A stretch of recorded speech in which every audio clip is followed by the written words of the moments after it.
মালাকুল মউত ফেরেশতা কি একজনই? যদি তিনি একজনই হয় তাহলে একই সময় পৃথিবীর বিভিন্ন স্থান থেকে মানুষের জান কিভাবে কবজ করে? মাশাআল্লাহ। মালাকুল মউত তিনি একা, কিন্তু তার সাথে বিশাল আল্লাহর দেওয়া বাহিনী আছে। মালাকুল মউত তিনি অদৃশ্যের জগতের বাসিন্দা, আলমুল গায়েব বলা হয় এটাকে। আমরা দৃশ্যমান জগতের বাসিন্দা।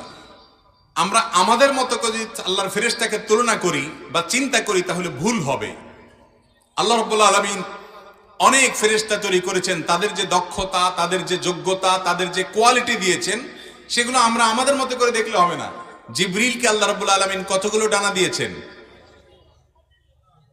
শত শত ডানা, এবং ডানার প্রসারতা এত যে পূর্ব পশ্চিমকে পরিব্যাপ্ত করে ফেলে। আল্লাহ তাআলা দিয়েছেন না দেন নাই?